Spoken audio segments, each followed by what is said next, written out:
5 big types or 5 big categories of chemical reactions. There's a couple more that we aren't really touching on that are a little bit more complicated, but we're going to go over the 5 basic types of chemical reactions. The first of which is called combustion. Where have you heard the word combustion before? Are burning, okay? Combustion follows a very strict formula, okay? All combustion reactions start with oxygen gas, or O2, and they combine with some sort of hydrocarbon. So C to the something, H to the something, right? That's considered a hydrocarbon, okay? So it's some hydrocarbon plus oxygen gas, and it will always yield carbon dioxide and water as a product. Okay, so a combustion reaction has a really strict formula. The coefficients might be different, right? This formula might be different, but a combustion reaction has a really strict template that it will go into. So it's really easy to be able to pick out what a combustion reaction is, okay? If I talk about O2 like this, what type of a molecule is oxygen that it has to be O2?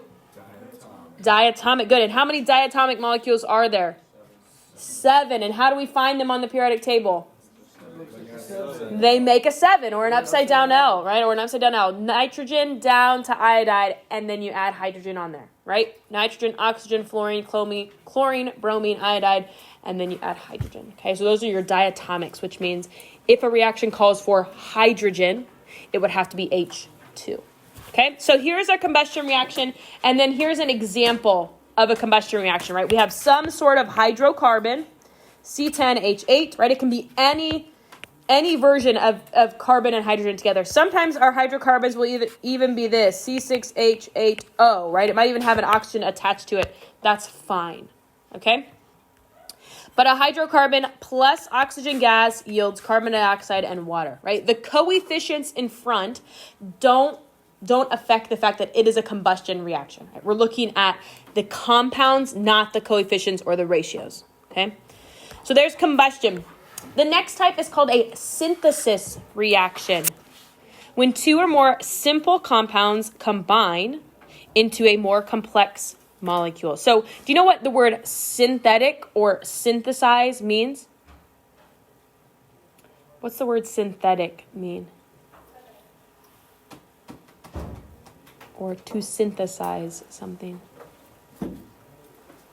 Any ideas?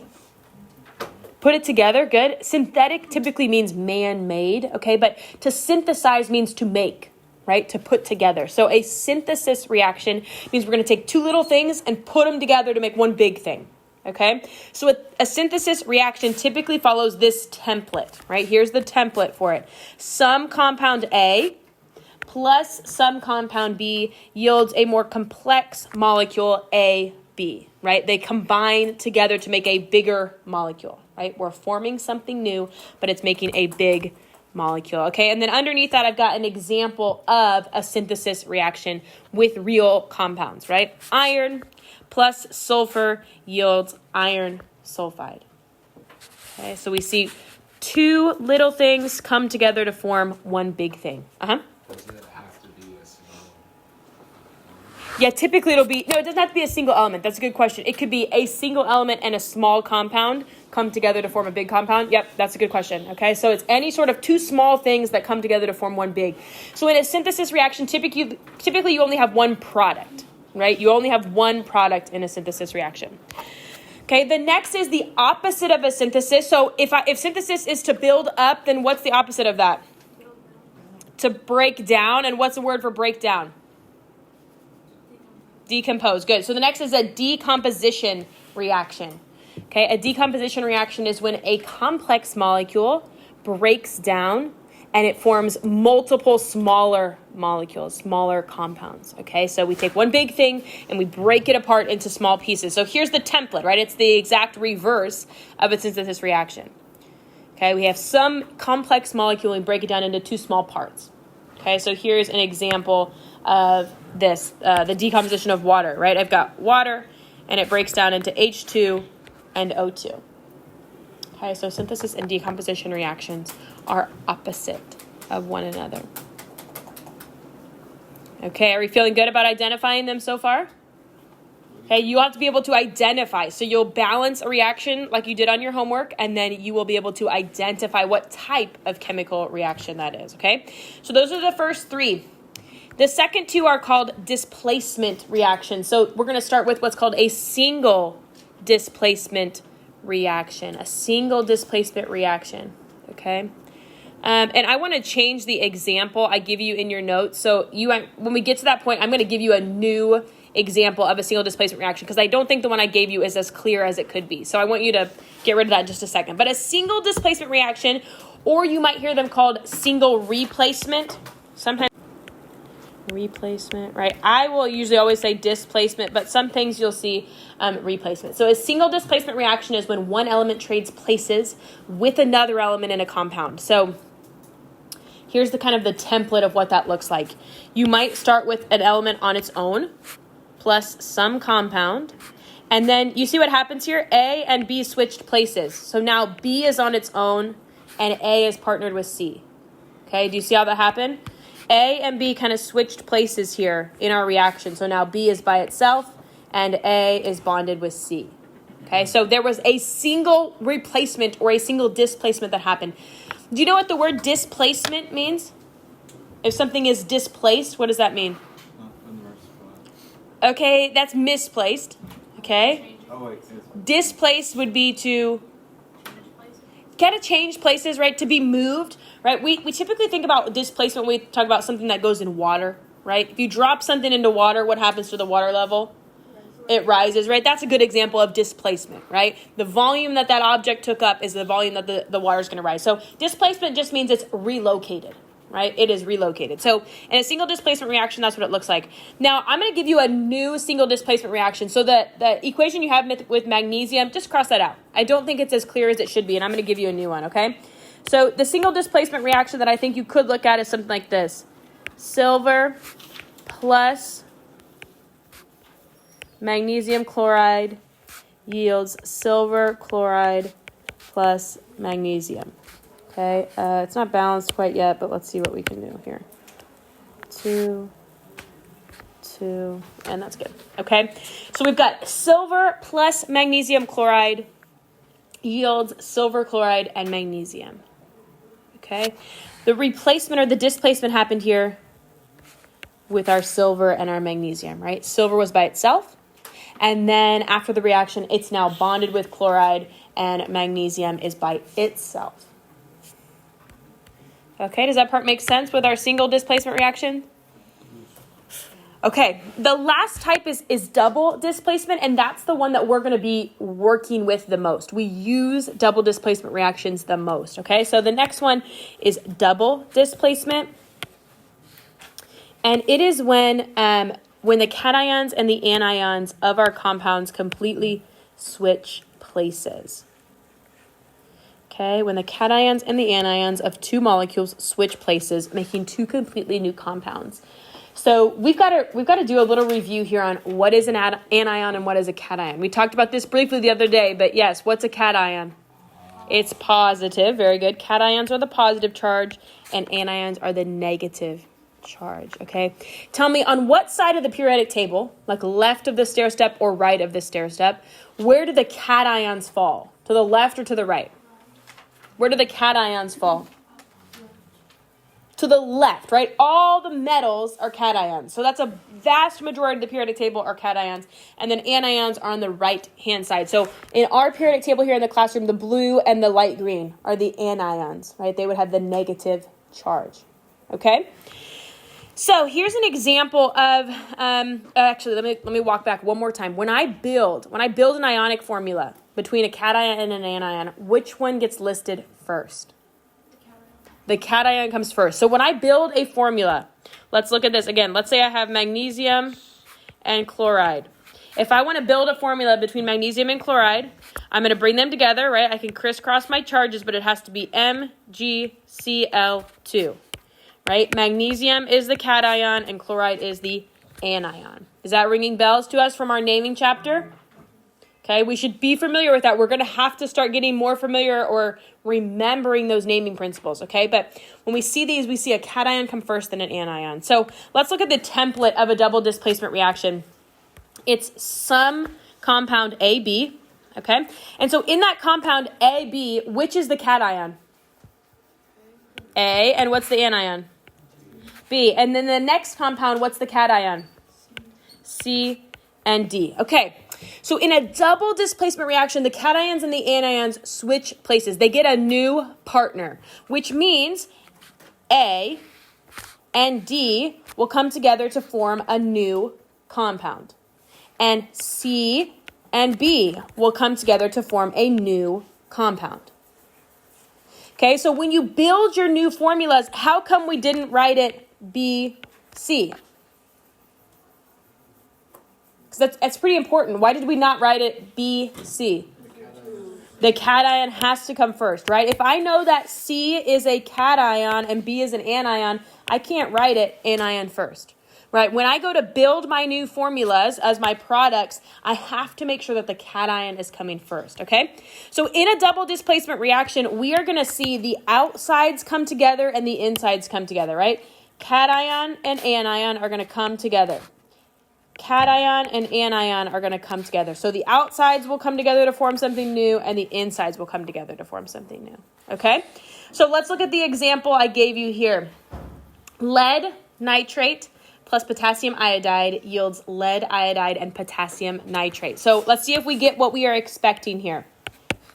Okay? We see lead. It needs to come together with iodide. Is that what happens? Yeah. And then I need potassium to come together with nitrate. Is that what happens? Yes, right? So that's a successful double displacement reaction, okay? Something else I want you to notice is that in these double displacement reactions, we don't automatically assume, right? Since there's two nitrates here, we don't automatically put KNO32, right? We build these new formulas to be neutral, and then we check our coefficients to balance our reaction. Okay, so we don't build the formulas based on what our previous one looked like or whatever subscript our previous one had. We build the new formulas to be neutral. Okay, and we'll work on that as we get into this part of the chapter. But are we feel comfortable with identifying double displacement, single displacement, all that kind of stuff? Yes, no, maybe? Okay. The reaction of zinc and hydrochloric acid produces a solution of zinc chloride and hydrogen gas. Write a chemical equation for the reaction. Okay, so they're giving us our compounds in word form, and we have to put them into regular form. So I want you to get out your periodic table of ions. If you don't have that out yet, I want you to get that out because we have to start building these formulas, just like we know how to do from our naming chapter. Zn is number 30. Okay, so we're going to build our reaction here. We have to not only be able to pick out what our products and reactants are from the word problem, and then we have to make sure that we build our formulas to be neutral. Okay? Okay, so we're going to build our reaction, and then we're going to build, balance, and then we're going to identify the type of reaction. So we're going to have to work all the way from the bottom up here. Okay? Tell me, what two things are our reactants in this case?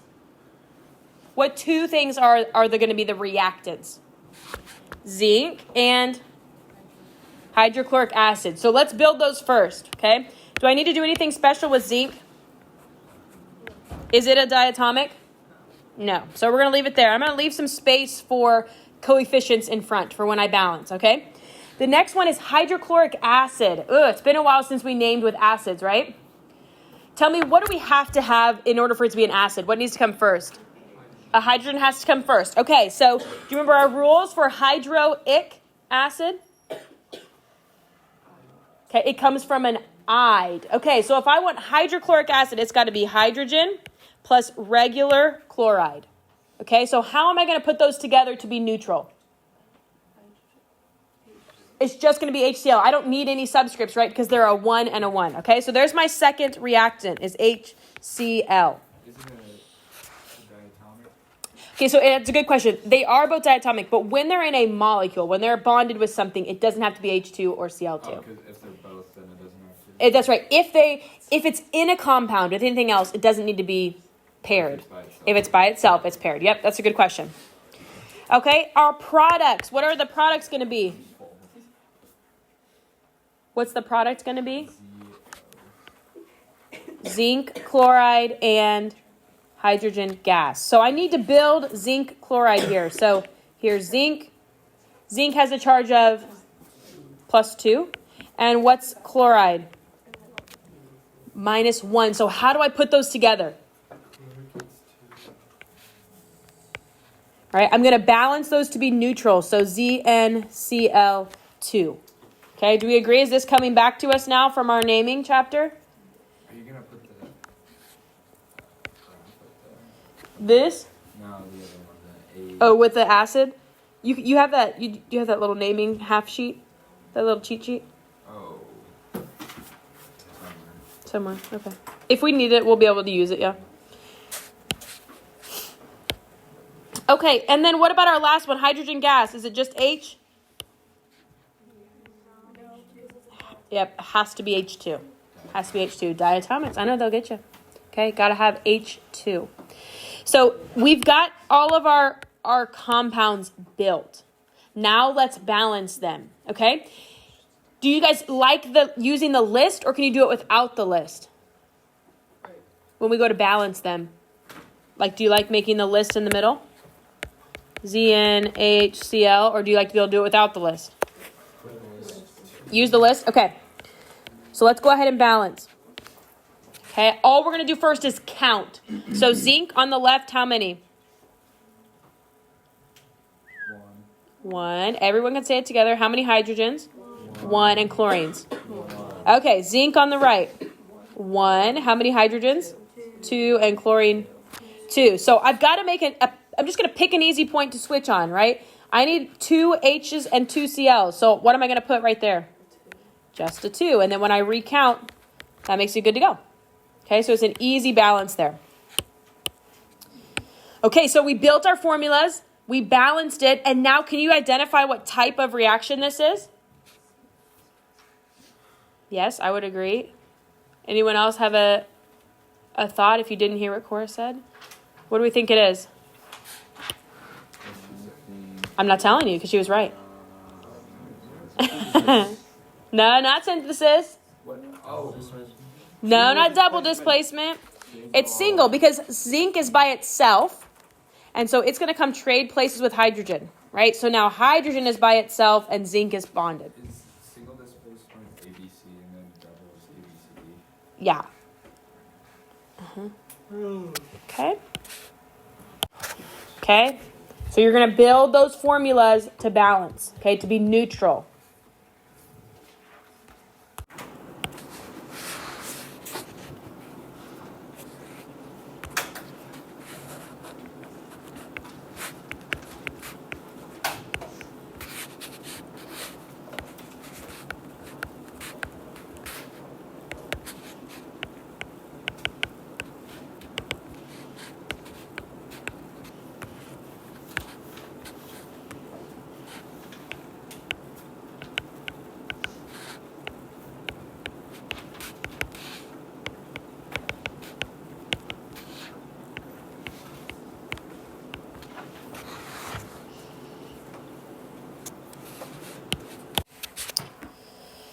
Let's see. NaNCAO. 3, 1, 1, 1, 2, 1, 2, 3. So if I've got a situation like this where there's a lot of them that are not balanced, I'm just going to pick the easiest change to make. It's not going to be easy to make those balance right away, right? To go from 2 to 3 is just, it's not going to be an easy one. So I'm going to start with an easy change. Calcium here, right? 3 and 1, that's an easy change. I'm going to put a 3, which would change calcium and oxygen. Okay, that's going to make me come over here and want to change oxygen. So I'm going to need a 3 there as well. So that would make my oxygens 3, and it would change my sodiums to what? How many? 6. And so now that's going to make me want to jump over to sodiums and get that changed, which would make that a 2, 6, and 2. So that I'm balanced. Right? Do you see how it's going to naturally bounce you back and forth from one side to the next, right? It's going to cause a change. You're going to see like a domino effect as you start to balance. So pick a starting point and then let that lead you to what you need to balance next, okay? And you'll find yourself kind of bouncing back and forth until you find it balanced, okay? What type of reaction is it? double displacement, right? The outsides came together, sodium and oxide, and calcium and nitride came together. Okay, so it is a double displacement reaction.